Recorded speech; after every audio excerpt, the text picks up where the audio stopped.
मुख्यमंत्री माझी लाडकी बहीण योजनेअंतर्गत ज्या लाभार्थी महिला आहेत त्यांच्यासाठी अत्यंत महत्त्वपूर्ण अपडेट असणार आहे. कारण 3,000 रुपयेचं वितरण होणार आहे. जानेवारी व डिसेंबर हप्त्याचा महिन्याचे हप्ता आहे तो लवकरच लाभार्थ्यांच्या खात्यामध्ये जमा होणार आहे. पण जमा होणार आहे, येणार आहेत, संक्रांत गिफ्ट लाडक्या बहिणीने मिळणार आहे. पण तारीख काय फिक्स असणार आहे? किती तारखेपर्यंत लाडकीच्या खात्यामध्ये पैसे जमा होतील?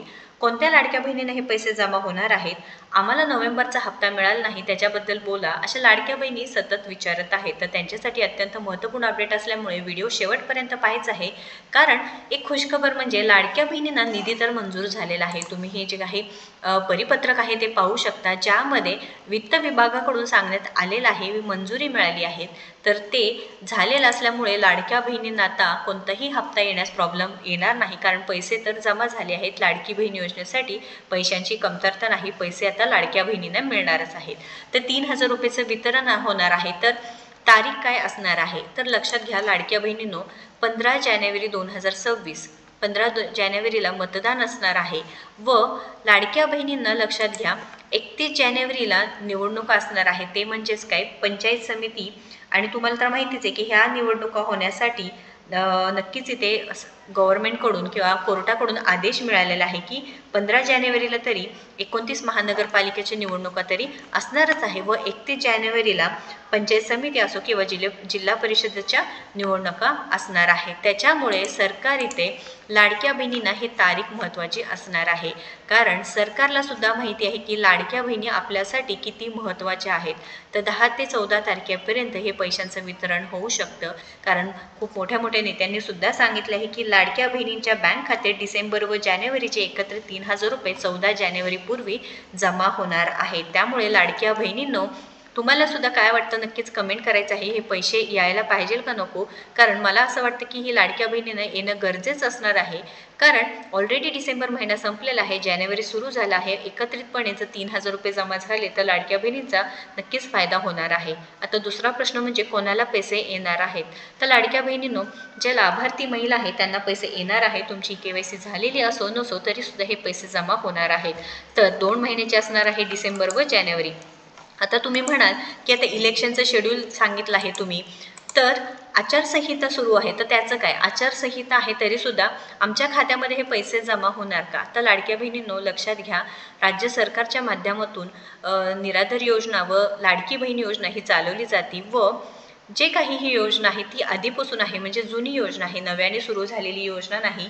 जुनी योजना असल्यामुळे नक्कीच इथे कोणताही प्रॉब्लेम होणार नाही. त्याच्यामुळे जे काही लाडक्या बहिणीच्या खात्यामध्ये हप्ता जमा होणार आहे त्यासाठी कोणताही इथे प्रॉब्लेम होणार नाही. कारण आपण पाहिलं होते की मागच्या वेळेस सुद्धा निराधार योजनेचे पैसे असो, लाडकी बहीण योजनेचे पैसे असो, आचारसंहितामध्ये सुद्धा वाटप झाले होते.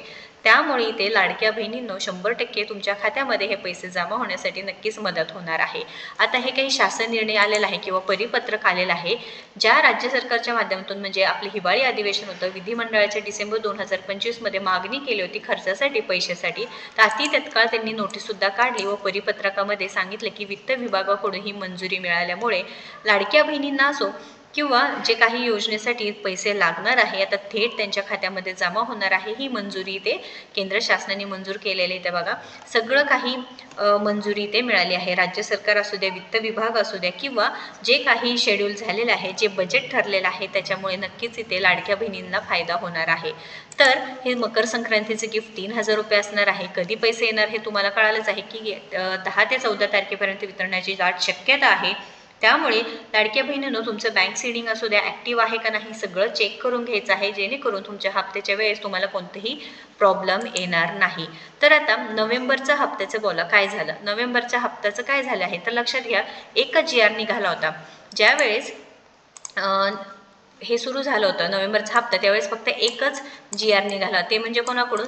सामाजिक न्याय व विशेष विभाग, सामाजिक न्याय व विशेष सहाय्य विभागाकडून एकच GR निघाला होता व त्यामध्ये पूर्ण बजेट कमी होतं. त्याच्यामुळे काय झालं, संपूर्ण लाडक्या बहिणींच्या खात्यामध्ये हे पैसे जमा झाले नाहीत. तर प्रश्नचिन्ह आहे की इथे की आम्हाला पैसे येणार का नाही. तर लाडक्या बहिणींनो लक्षात घ्या, 6,103 कोटींचं 103 कोटींचं इथे लाडक्या बहिणींना परमिशन म्हणजे मंजुरी मिळाली आहे वित्त विभागाकडून. आता हे पैसे असल्यामुळे लाडक्या बहिणींना आता कोणतेही निधी आहे ती कमी पडणार नाही, त्यामुळे नोव्हेंबरचा हप्ता तुम्हाला मिळाला नसेल तर टेन्शन घेऊ नका.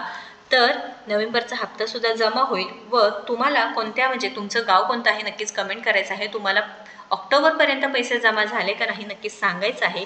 तुम्ही अपात्र असेल तर तुम्हाला पैसे मिळणार नाही, लक्षात घ्या. पण तुम्हाला जर नोव्हेंबरचा हप्ता मिळाला नसेल तर असं ठरवू नका की आम्हाला अपात्र करण्यात आले आहे, तर थोडं थांबा, पैसे लवकरच जमा होतील. या तारखा लक्षात ठेवायचं आहे. या संदर्भात अजून कोणती अडचण असेल, अजून कोणते प्रश्न असतील तर नक्कीच कमेंट करा. कारण लाडक्या बहिणींनो तुमच्यासाठी नक्कीच इथे खरी माहिती तुमच्यापर्यंत पोहोचवण्याचा आम्ही प्रयत्न करत असतो. कारण महिला व बालविकास विभाग असो यांच्याशी कॉन्टॅक्ट साधून असो त्याची खरी माहिती आहे किंवा जे काही महत्त्वाची अपडेट आहे ते तुमच्यापर्यंत पोहोचवण्याचं आम्ही काम करत असतो. त्यामुळे नक्कीच आपल्याला सबस्क्राईब करा आणि जास्तीत जास्त व्हिडिओला शेअर करा. धन्यवाद.